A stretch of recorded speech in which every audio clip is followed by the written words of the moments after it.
Bismillahirrahmanirrahim. Hasbunallah wa ni'mal wakil, ni'mal maula wa ni'man nasir. La haula wa la quwata illa billah. Kekuasaan adalah ujian. Kita ikut dalam kontestasi pilkada agar masuk ke dalam sistem untuk mendapatkan kekuasaan untuk mendapatkan kewenangan secara undang-undang dan regulasi. Kewenangan kita gunakan dalam rangka kebermanfaatan. Kebermanfaatan bagi masyarakat di kontestasi pilkada hari ini adalah Pilkada Gubernur Banten. Saya berkeliling dan bersilaturahmi. Banyak doa, dukungan yang diberikan kepada masyarakat. Bismillah, tanggal 27 November tinggal sebentar lagi. Semoga Allah Subhanahu wa Ta'ala, Tuhan Yang Maha Esa, menggerakkan hati masyarakat dengan penuh keikhlasan untuk datang ke TPS, memilih sesuai dengan hati nuraninya masing-masing. Izinkan kami mengucapkan terima kasih kepada Bapak Prabowo Subianto sebagai Ketua Umum Partai Gerindra yang terus memberikan motivasi kepada kami, yang terus memberikan didikan kepada kami bahwa tugas pemimpin itu adalah menderita, bukan untuk memperkaya diri. Oleh karena itu, saya berterima kasih sekali lagi merupakan kader dari Pak Prabowo sebagai Ketua Partai Gerindra Provinsi Banten. Insya Allah kami akan membersamai keberhasilan pemerintahan Pak Prabowo ke depan dengan menjaga komitmen untuk tidak korupsi.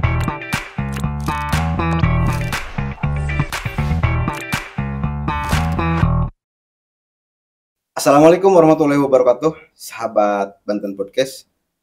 Alhamdulillah kali ini kita sudah kehadiran seorang akademisi yang insya Allah akan menyikapi atau menyikapi persoalan debat calon gubernur yang sudah berlangsung pada tahap kedua. Kalau tidak salah KPU akan mencanangkan 3 kali debat. Nah, Fajar Aditya, beliau seorang akademisi dan kami ingin mendapatkan gambaran bagaimana pada debat pasangan calon gubernur semalam, bagaimana kedua pasangan calon ini menyampaikan visi misinya. Saya mulai dari keberhasilan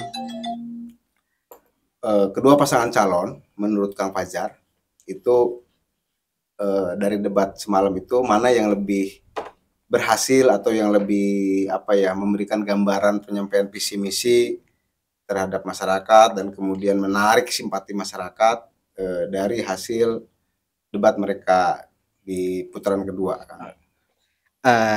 Ya, selamat sore kawan-kawan sekalian.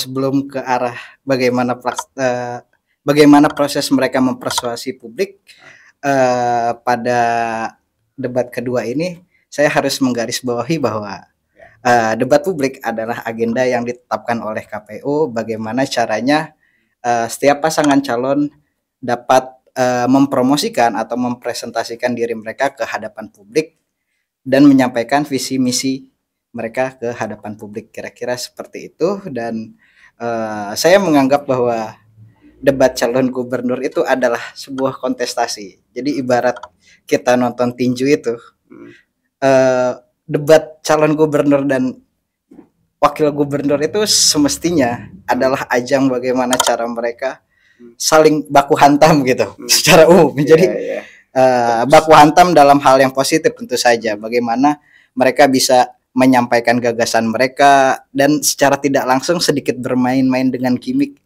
mendelegitimasi lawannya, kira-kira. Tapi dari debat pertama sampai debat kedua sepertinya itu belum terjadi kan ya. Iya. Saling gagasan, saling benar-benar. Iya. Jadi saya menilai bisa jadi ada kecenderungan bahwa saya menganggap bahwa kontestasi politik dua atau tiga jabatan di tahun yang sama itu agak berat buat masyarakat.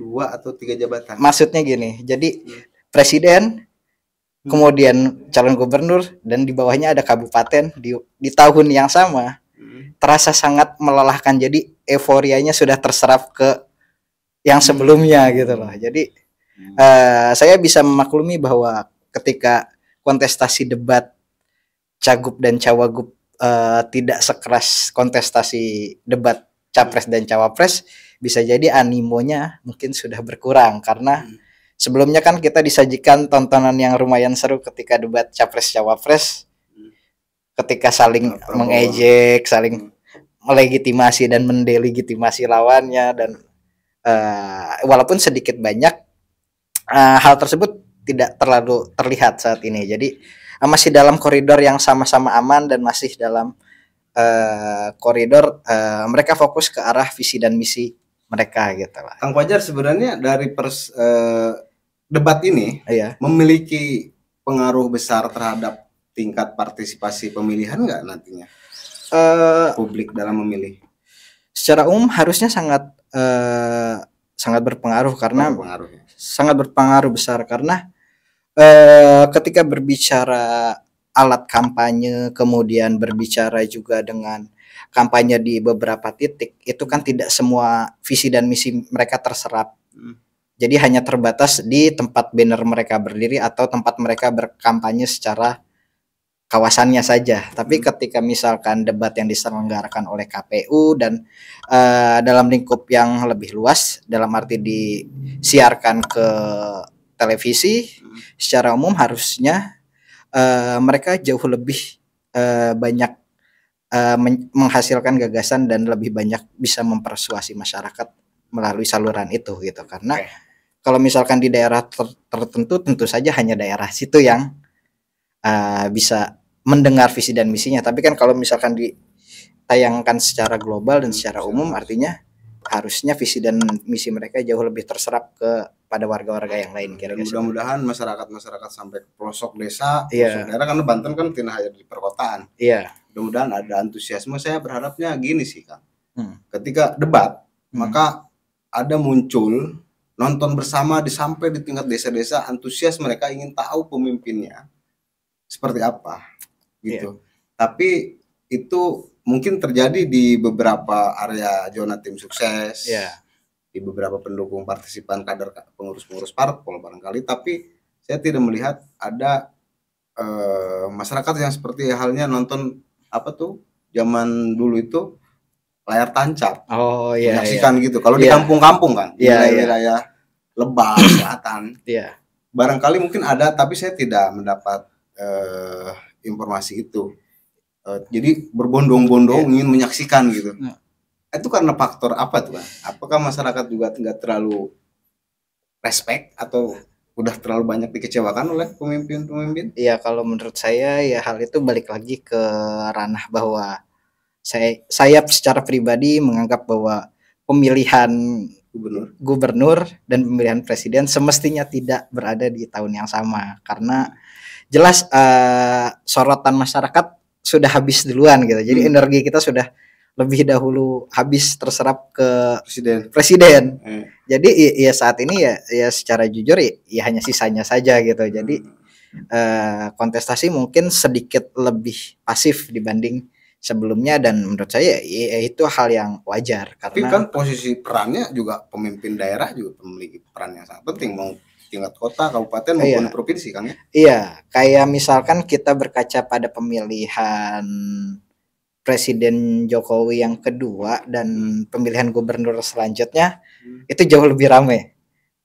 Iya kan, jadi memang ada dua tunnel berbeda, dua waktu yang berbeda, sehingga energi masyarakat udah siap nih gitu loh untuk melakukan keduanya gitu. Tapi ya itu pendapat subjektif saya cuma. Nah, kita masuk ke wilayah debat. Pertama kita langsung sorotin mana yang paling menarik, dan Kang Fajar menilai kedua pasangan ini pada poin mana yang menurut Kang Fajar ada hal yang sangat menarik untuk kita diskusikan. Sebenarnya saya menyoroti dua pasangan calon gubernur dan calon gubernur Banten ini secara pribadi saya. Saya merasa bahwa dari kontestasi pilkada atau pilgub yang terjadi di Indonesia saat ini, sebenarnya calon gubernur dan calon wakil gubernur di Banten ini ideal secara figurnya. Dalam arti keduanya tidak lahir dari ruang kosong, tapi mereka sudah memformat jalur mereka untuk menjadi nomor satu di Banten. Kita bisa cerita bahwa pasangan nomor 1 kita udah tahu kiprahnya, sebelumnya berkiprah di Tangerang Selatan Jadi wali kota. sebagai wali kota selama 2 periode. Dia mengumpulkan dukungan dan segala macam, dia mengumpulkan popularitas dari situ. Kemudian Pak Andre juga tidak bisa dipandang sebelah mata karena beliau juga menduduki jabatan sebagai ketua DPRD. Jadi secara sistem meritokrasi keduanya memang benar-benar sosok yang cukup mumpuni untuk menduduki gubernur di kawasan Banten.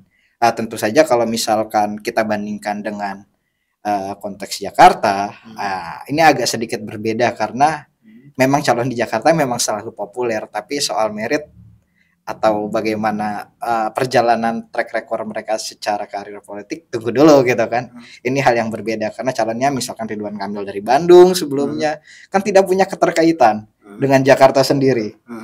Nah, sedangkan kalau misalkan kita bandingkan dengan Banten, keduanya memang punya ikatan dengan Banten sejak lama dan membangun citra mereka di rakyat Banten itu sudah cukup lama, sehingga saya menganggap bahwa kontestasi politik di Banten saat ini jauh lebih fair gitu. Kedua-duanya bukan hadir dari ruang kosong, tapi benar-benar sosok-sosok yang sudah membangun citra mereka di Banten tidak hanya dalam 5 tahun terakhir, bisa jadi 10 tahun, karena setahu saya untuk menjadi ketua DPRD itu tidak mungkin hanya 5 tahun gitu kan prosesnya. Tapi dalam gimmick kepercayaan diri, kedua pasangan calon ini menguasai persoalan tentang Banten, menguasai masalah, kemudian mereka tahu solusi dalam mengentaskan persoalan itu, jalan keluarnya. Misalkan tadi angka pengangguran masih menjadi bahasan tertinggi, terus kemiskinan ekstrim, stunting, terus juga bagaimana kesenjangan sosial itu menjadi pembahasan, walaupun mereka tidak saling serang tadi, tidak saling tajam. Mana dari dua pasangan ini yang paling menguasai masalah, kemudian dia tahu solusinya? Secara gambaran umum, menurut saya solusi konkret terkait setiap permasalahan itu juga sebenarnya belum hadir. Belum hadir ya? Belum hadir. Jadi hanya sekedar belum hadir dalam arti belum benar-benar tajam ke ranah persoalan yang semestinya dibahas. Ketika misalkan calon cawagup nomor 2 membahas stunting, agak sedikit melebar ke definisi stunting, artinya kan tidak merujuk langsung ke persoalan inti. Kemudian ketika nomor 1 membahas tentang format sekolah gratis juga tidak seluruhnya direct atau tajam ke ranah pengaplikasiannya, karena sebenarnya konsepnya hanya teoritis tapi pelaksanaannya masih kurang lebih dibahas secara global gitu. Belum ada yang benar-benar menghadirkan solusi yang benar-benar bisa langsung terlaksana gitu. Detail dan misalkan saya bagaimana sih mengatasi angka pengangguran yang tinggi nomor 1? Sampai sejauh mana belum juga ya, belum kelihatan ya? Belum. Ya mungkin ada beberapa terminologi yang hadir, kayak misalkan bagaimana membangun lembaga pelatihan, ya mungkin itu isu-isu itu hadir gitu. Ke pesantren-pesantren, itu hadir gitu loh. Cuma bagaimana pengaplikasiannya dan bagaimana format bentuknya kita belum benar-benar mendengar detail itu. Jadi memang idenya sudah ada, cuma masih kurang tajam kalau menurut saya dari ranah pengaplikasiannya. Tapi secara fair keduanya juga memiliki poin-poin pembahasan yang menarik, walaupun berbeda sudut pandang gitu. Berbeda sudut pandang dalam arti ketika kita membahas pendidikan gratis, saya perbandingannya bukan berarti sekolah gratis itu tidak baik. Jadi point of view-nya jelas berbeda gitu. Ketika sekolah gratis, tujuan utamanya adalah membuat semua orang bisa menikmati pendidikan yang layak. Itu saling lempar itu ya? Iya. Sekolah gratis. Sedangkan pasangan nomor 1 membahas bagaimana sekolah itu berbeda konsepnya. Jadi nomor 1 mengadopsi pendidikan yang lebih unggul konsepnya.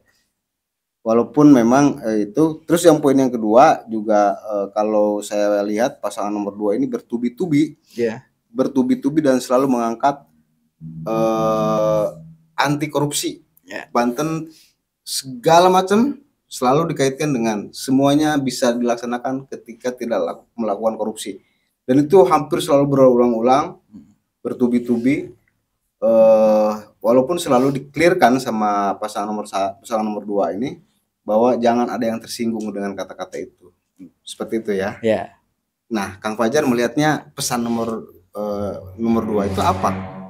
Anti korupsi ya sebagaimana yang kita ketahui bersama ya, tingkat baik secara umum kita udah tahu bahwa selama ini Banten ya termasuk salah satu provinsi terbesar zona merah terkait korupsi. Hasil penelitian KPK. Ya, walaupun sejatinya ya sebenarnya ada hal yang sedikit harus saya kritik terkait korupsi.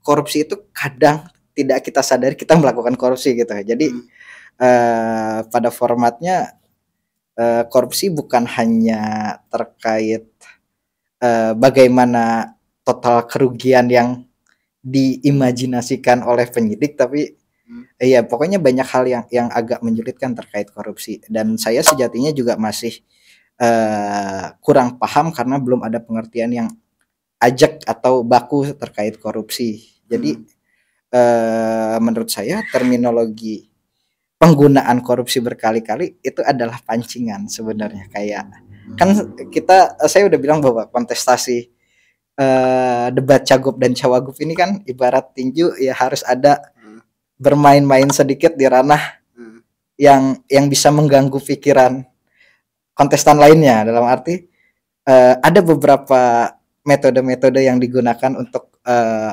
mengacaukan pembicaraan selanjutnya dari rival gitu loh. Jadi ya saya menganggap bahwa pengangkatan berulang kali korupsi ada kaitannya dengan itu gitu. Jadi memang dan itu sah gitu dalam kontestasi.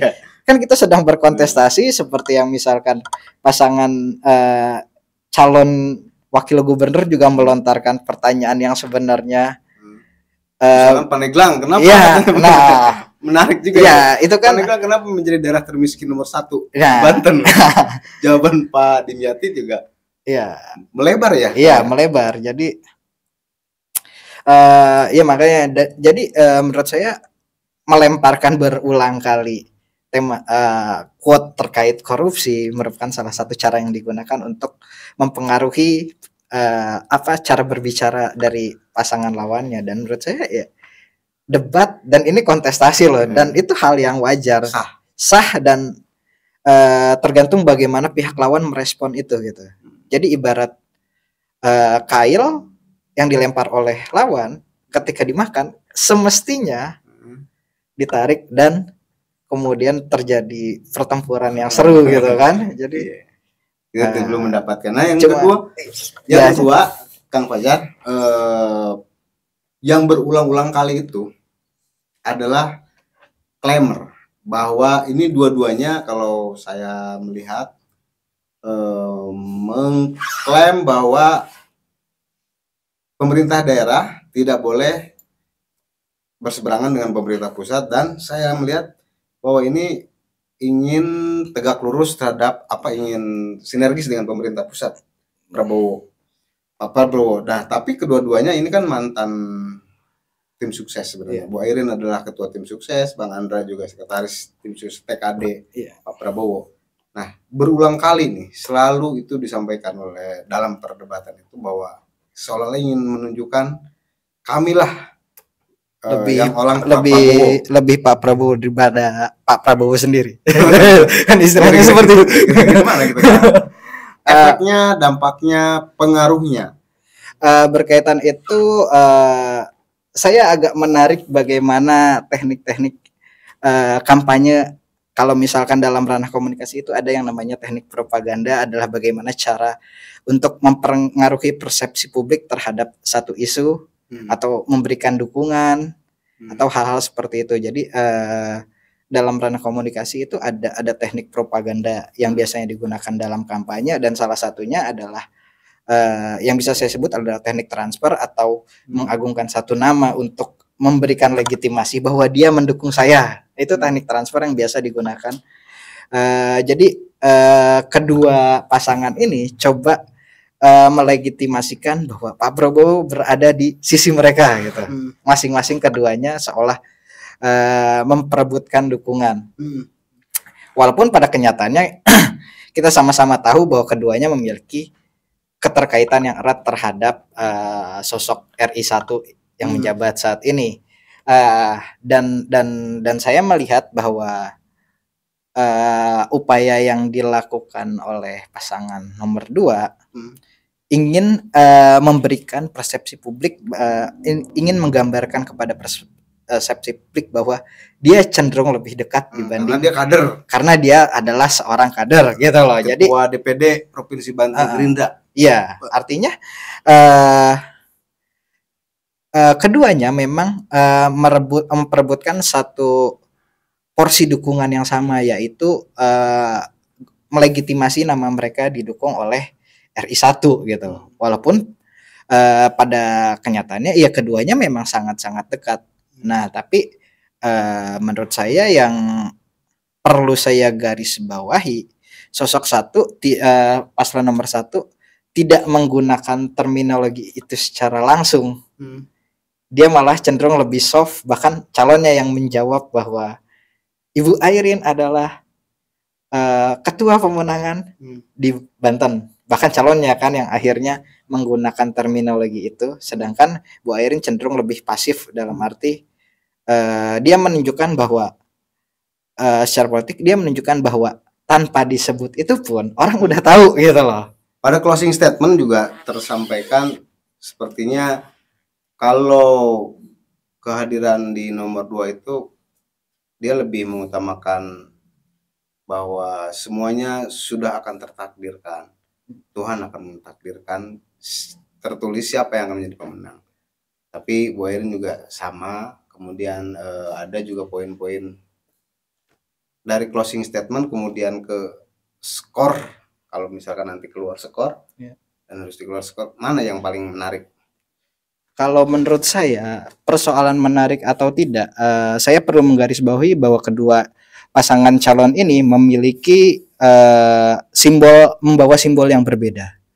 Ketika misalkan kita melihat pasangan nomor 1, mereka cenderung berusaha menyimbolkan bahwa sosok Ibu Airin dan sosok Pak Haji Ade adalah sosok yang agamis.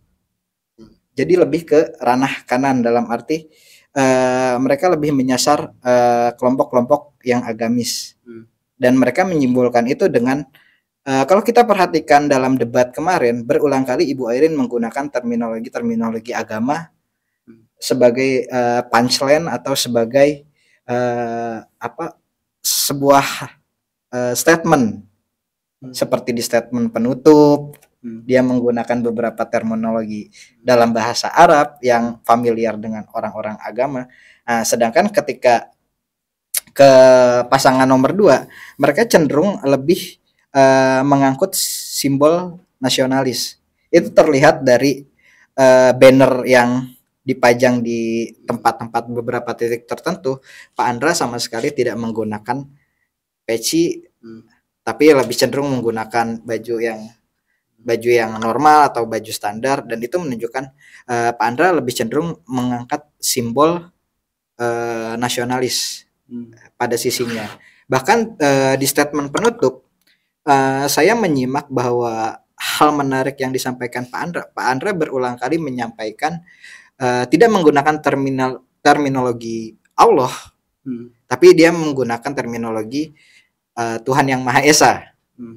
Hal itu menyimpulkan bahwa Pak Andra memang konsisten bahwa dia ingin menyasar atau mengangkut simbol yang nasionalis pada kampanye kali ini. Jadi ketika misalkan kita scoring atau seperti apa, kedua simbol yang mereka bawakan itu berbeda gitu. Jelas parameternya juga berbeda gitu. Jadi makanya saya bilang kan bahwa Pilgub Banten ini sangat menarik karena secara merit, kemudian secara simbol, kemudian bagaimana cara mereka kedua pasang calon gubernur ini membawakannya sangat berbeda. Jadi Kalau berarti diberi nilai, berapa nilai untuk pasangan nomor 1, Bu Airin Pak Ade? penilaian ya, penilaian angka, aduh saya agak 100 sampai 1 sampai 100. gini, ketika berbicara masalah poin atau hasil diskusi, saya kebetulan kurang berwenang. Dalam arti iya, dalam arti gini, ketika kita menyeleksi kedua pasangan calon ini, ada banyak tema yang berbeda di antara keduanya dan keduanya sama-sama menarik. Seperti misalkan Ibu Airin cenderung disebut sebagai Banten bagian utara. Secara tidak langsung disebutkan gitu loh. Kemudian Pak Andra cenderung bagian selatan. Itu kan menunjukkan ada perbedaan-perbedaan kultur yang mereka bawa. Dan kita tahu Bu Airin di Tangsel itu masyarakatnya jelas berbeda dengan masyarakat yang ada di selatan gitu loh. Iya kan? Jadi sebenarnya kalau menurut saya kontestasi pemilu ini, Pilgub ini sangat menarik karena memang benar-benar mengusung secara merit mereka sama-sama berkiprah dari bawah, kemudian dari sisi simbol mereka berbeda, dari letak domisili atau gudang dukungan itu juga berbeda. Makanya saya menyebut kontestasi di Banten ini sangat menarik gitu untuk diamati gitu. Jadi tapi tidak bisa kita scoring Kak. Karena parameternya menurut saya, ketika misalkan kita menggunakan parameter cara berkomunikasi, jelas secara umum ya kita bisa melihat bahwa Bu Airin jelas lebih terstruktur gitu cara dia mengatasi masalah, karena memang Bu Airin cenderung lebih sering tampil di publik sebagai kepala daerah sebelumnya dan lama gitu lah. Jadi Bu Airin jelas lebih menguasai panggung dan bagaimana mekanisme secara di lapangan. Cuma lagi-lagi kan dua poinnya yang berbeda ketika Bu Airin berdiri dari garis meritokrasi kabupaten Tangerang Selatan kota, sedangkan kan Pak Andra Soni dari divisi. Jadi duanya memimpin dua aspek yang berbeda dan gaya komunikasinya pun berbeda. Jadi ketika berbicara dengan anggota legislatif jelas berbeda dengan siapa yang akan keluar Kang jadi pemenang. Nggak bisa kita mendahului. Ya, kalau soal itu saya perlu mengklirkan bahwa sejatinya saya tidak punya kepentingan apapun gitu, karena saya berdiri di sini juga KTP saya masih di Jakarta saat ini betul. Jadi saya tidak punya kepentingan dan tidak terafiliasi dengan siapapun. Dan mudah-mudahan nanti di debat ketiga itu lebih tajam lagi sebenarnya. Saya tunggu mereka untuk saling. Saya mengharapkan adanya akrobat politik yang menyenangkan, dalam arti keduanya saling all out untuk baik menyerang. Tapi kalau menurut saya Kang, dari debat pertama dengan debat kedua, ada kekuatan perbedaannya. Dari posisi pasangan nomor 2 Andra Soni itu lebih percaya diri, lebih tampil energik, lebih tampil bahwa dia adalah ingin menunjukkan simbol tidak korupsi yang merusak, dan simbol dia adalah kader Gerindra. Nah, Bu Airin kalau menurut saya nih itu agak lebih menurun kepercayaan dirinya, kelebihan. Nah, itu kan bisa berbeda kita persepsi. Iya, kalau saya pribadi karena bahasa-bahasa misalnya bahasa-bahasa tekanan agak keras dari Pak Andra itu agak mulai tensi penekanannya tinggi itu Pak. Setuju nggak Kang? Iya, setuju. Kalau menurut saya kan nggak ada pendekar yang jago dalam waktu 1 hari. Iya. Kan artinya Pak Andra kan memang baru terlibat dalam kontestasi yang di saat ini, baru kemarin yang pertama. Kita bisa sangat memahami bahwa ketika orang pertama kali jelas nervous segala macam, dan itu hal yang faktor yang sangat mungkin terjadi gitu. Berbeda dengan jam terbang Bu Airin. Dan menurut saya ini satu diskursus yang menarik gitu, ketika misalkan ketika pertama agak turun, kemudian yang kedua agak meningkat, kan kita bisa menyaksikan yang ketiga apakah akan jauh lebih menarik atau lebih powerful kan. Dan saya menilai bahwa yang membedakan di antara keduanya jelas jam terbang gitu lah. Jam terbang dalam arti Bu Airin cenderung lebih punya banyak jam terbang di bidang public speaking dan bagaimana mempersuasi publik. Kalau wakilnya Kang? Saya menilai juga Pak D dengan Pak Dim itu bagaimana tuh Kang mengisi ruang-ruang kosong untuk saling mendongkrak? Saya sebenarnya agak tertarik bagaimana ada sedikit clash antara keduanya di tengah perdebatan itu yang persoalan Pandeglang itu. Pandeglang, stunting. Iya, itu hal yang agak menarik sebenarnya. Ketika keduanya benar-benar all out itu, kedua isu itu bakal greget gitu. Ketika misalkan Pak Ade ngomong stunting kemudian melebar ke penjelasan, itu kan bisa dilahap oleh Pak Dim sebenarnya. Tapi itu tidak terjadi, dan sama seperti misalkan Pak Dim menjawab soal kemiskinan di Pandeglang, itu tidak dihap gitu loh. Jadi ya harusnya kedua Pak Dim bisa lebih menjelaskan, iya, atau Pak Ade lebih menusuk gitu ya. Iya, artinya lebih kan tajam lagi. Keduanya sebenarnya udah menebar jala bagaimana bisa terjadi tensi yang meningkat, cuma akhirnya mereka turun dengan sendirinya. Artinya memang kelihatannya mereka masih menjaga, benar-benar ingin damai. Iya, tidak ingin membuat heboh lah, paling enggak kan. Iya, membuat ricuh itu.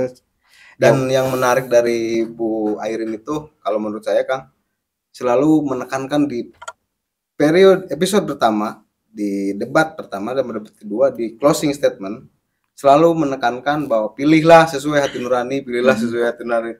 Itu maknanya apa ya? Ya semuanya pasti memilih hati nurani, sesuai hati nurani sebenarnya kan. Nggak mesti diulang-ulang. Sesuai hati nurani. Ketika masuk ke TPS kita kan nggak perlu sesuai hati nurani. Kurang lebih seperti itu.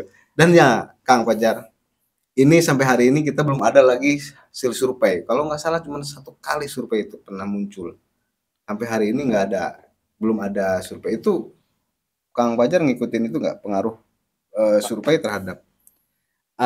Kayak kalau saya pikir kayak gini, battlegroundnya ini agak menarik kan di Banten. Ketika masyarakat bisa disurvei, ada beberapa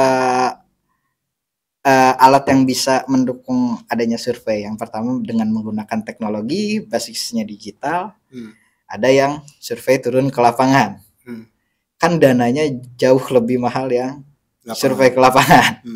Nah, cuma ketika berbicara kontestasi Banten, di sini kan emang seperti yang disinggung di debat kemarin, ada 2 tempat yang berbeda. Ada di utara yang cenderung lebih modern dan di selatan yang jauh berbeda kondisinya, di mana internet belum rata. Nah, bisa jadi karena faktor ada gap antara kedua itu sehingga survei memang agak sulit dilakukan dan untuk merangkum keduanya gitu, karena misalkan kesulitan orang di utara cenderung sibuk dan bisa jadi mereka lebih fokus di pekerjaan segala macam sehingga survei darat di lapangan sulit dilakukan. Nah, berbeda kalau misalkan di selatan mungkin tidak bisa dilakukan survei secara online gitu kan. Jadi menurut saya banyak faktor-faktor yang bisa terjadi ketika melaksanakan survei di Banten. Ya medannya memang agak berat karena ketimpangannya berbeda antara yang di Tangsel segala macam dengan di Lebak atau di Pandeglang. Itu kan jauh banget ketimpangannya. Kang, sebagai closing statement, karena kita terbatas waktu dan mudah-mudahan Kang Fajar nanti jangan kapok, kita undang lagi untuk memperdebatkan di episode ketiga, debat calon ketiga. Kita kalau bisa pas live kita bicara biar bisa langsung kita analisa. Closing statementnya silahkan. Nah, kemudian saya ingin mendapatkan gambaran dari debat ini, apa yang harus dilakukan masyarakat dalam menyaksikan debat, kemudian bagaimana kesimpulan akhir dari pentas mereka saat debat yang harusnya pasangan calon tunjukkan pada prosesi debat itu. Kalau dalam pandangan sendiri menyikapi debat kemarin, menurut saya ide dan gagasannya itu memang keduanya sudah cukup keluar dalam arti gini. Ketika beberapa isu seperti isu pendidikan segala macam, keduanya mempunyai tujuan yang sama, ingin meningkatkan pendidikan yang ada di Banten walaupun caranya berbeda. Nah, jadi untuk saat ini kalau menurut saya saat ini saya belum merasa mendapat kesimpulan yang gers gitu terhadap pokok masalah, karena memang benar-benar ada perbedaan antara orang yang tinggal di kawasan utara dan kawasan selatan, itu berbeda. Jadi belum ada satu gagasan yang bisa dinikmati oleh kedua kawasan itu loh. Jadi kalau menurut saya kedepannya unsur yang selain itu juga saya mendengar statement menarik yang kedua pasangan calon ini sampaikan, maju bersama itu loh. Nah itu kan pada dasarnya mereka berdua memang ingin mencoba memberikan pemerataan antara tiap daerah yang ada di Banten, dan menurut saya itu adalah isu pokok yang sebenarnya harus diatasi terlebih dahulu selain isu kemiskinan segala macam. Tapi yang terpenting buat saya di Banten saat ini adalah isu pemerataan dulu gitu. Oke. Dan itu hal yang sangat menarik yang disampaikan kedua pasang calon, dan bisa menjadi statement bahwa mereka berkomitmen untuk melakukan pemerataan di kawasan Banten. Dan itu menjadi hal yang penting, benar, sepakat. Pemerataan itu kan menjadi persoalan. Iya. Karena ketika pemerataan sudah berjalan, yang lain itu bisa dilakukan gitu loh. Cuman pemerataannya ini dengan cara seperti apa belum. Nah, belum ya mungkin ada gagasan kan pakai bulldozer. Ya, intinya seperti itu, dan isu pemerataan itu menurut saya sangat menarik untuk dikulik lebih dalam seputar pemerataan, karena berbeda kebutuhan antara daerah yang sudah internet mandat, kemudian ada yang daerah Pandeglang, Lebak segala macam yang belum sampai ke sana. Itu jadi setiap kemajuan itu yang paling penting adalah pemerataannya gitu. Kalau ketika udah merata, semuanya bakal ngikut, baik dari sisi pendidikan, baik dari sisi yang lain. Dan ketika melaksanakan programnya tidak dilakukan korupsi, Kang. Oke, sahabat Banten Podcast, terima kasih atas waktunya Kang Fajar, dan semoga, saya berharap tidak berhenti di sini. Kita akan melakukan diskusi pada debat ketiga. Terima kasih atas waktunya, dan mudah-mudahan ini memberikan manfaat buat banyak orang. Saya Beni Hendriana, billahi taufiq wal hidayah. Assalamualaikum warahmatullahi wabarakatuh. Siap, Kang. Mantap.